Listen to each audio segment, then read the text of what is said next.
of this is throughout this media campaign. These two candidates, they are too big.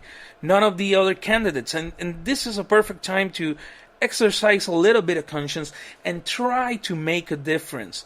As I mentioned, there are two third-party options that are actually available, and we have to look a little bit further. So we could be making a sequel of this episode anytime around October, but it's really important that we try. We try. It's just a day. You go there.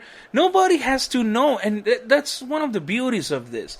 There's people who don't do it because they feel that they will associate them with the many crazy people that you kind of stumble upon the social media, many platforms in which they are deranged for their parties, they are deranged for their ideals.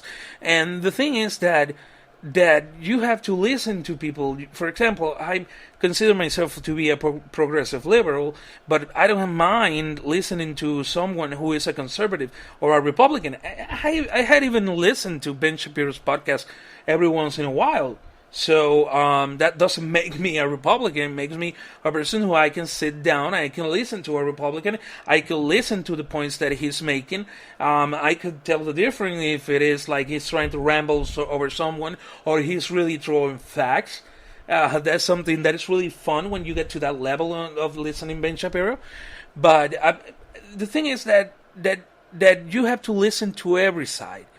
And the thing is that the people who are paying the worst prices, the people who have general jobs, the people who are getting this minimum wage, who have to work 2 jobs, who leave Puerto Rico to get a better life, and that better life becomes a 19-hour day of work, of commuting to work, and it becomes really painful for the people who are participating on it.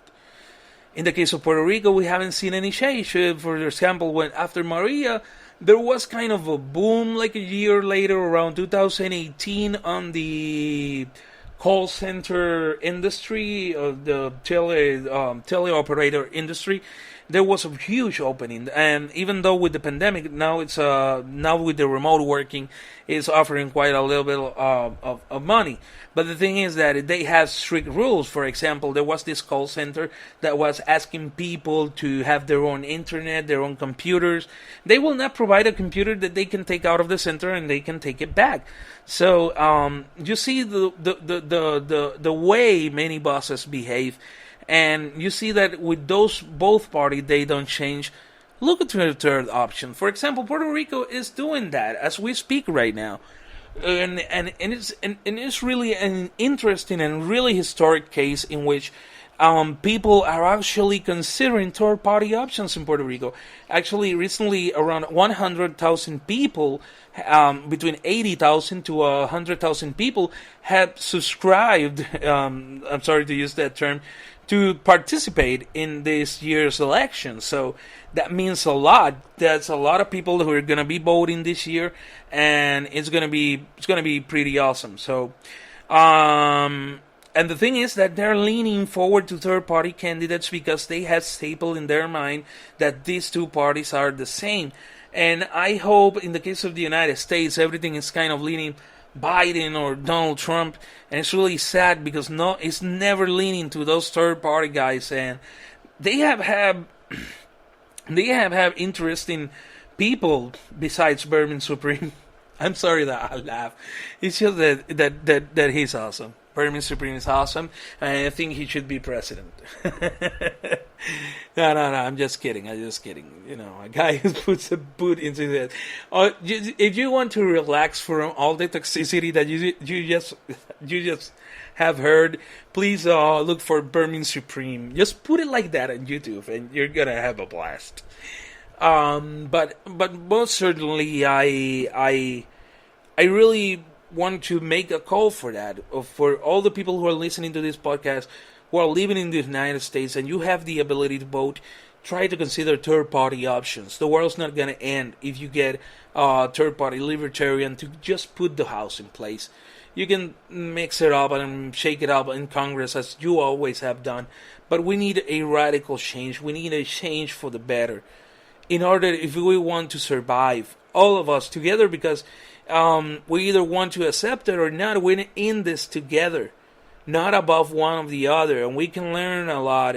So from people to people, not from politicians to politicians, because I think they have learned a lot of the stuff that they shouldn't have learned. And the thing is that you give try in this November to give an opportunity to those third party candidates. What I'm going to do for you is that I mostly, and I've been really critical this is, but I have talked about politics, but barely, and I think I did an episode like this before, but it was a mixer-upper because I was talking about some of the beginnings of the podcast as well, and this one has been more invested in politics, unlike the other episodes. But the thing is that you give it a try. You're not gonna die. Your hand is not gonna fall off.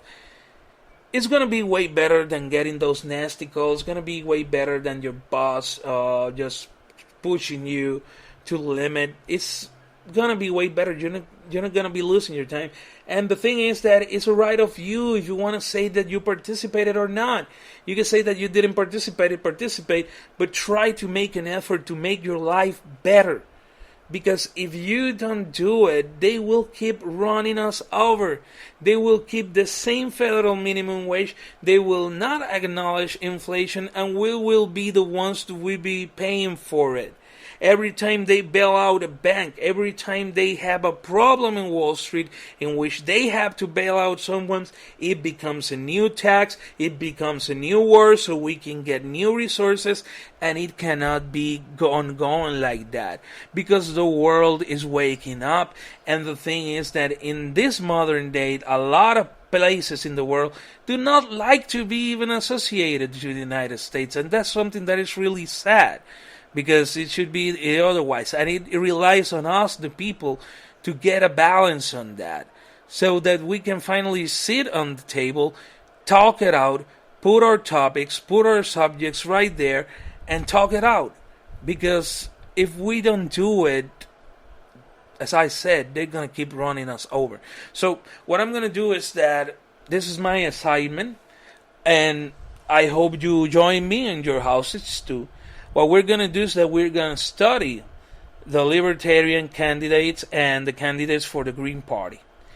And we're going to be seeing their proposals, their platforms. The Green Party is quite predictable because kind of the same every year. Renewable energy, and they're more toward the environment and all of that. So, and the Libertarian, which the name says it all, is a little bit more open and a lot of laws. So we will see which is the better candidate, and we will have a mostly outlook we're going to do this by the end of October, so breathe. It's not going to be like politics all the time. So that will be it for this time. So this is my what I want from you. Try to give a chance to voting. Try to give a chance to a third party candidate. If it doesn't win, it's not your fault. You don't have to tell anybody, and you have done something for yourself. So, until next time, this is Marcel Macedon Cruz for the Macedon Podcast. Thank you very much. Take care. Bye-bye.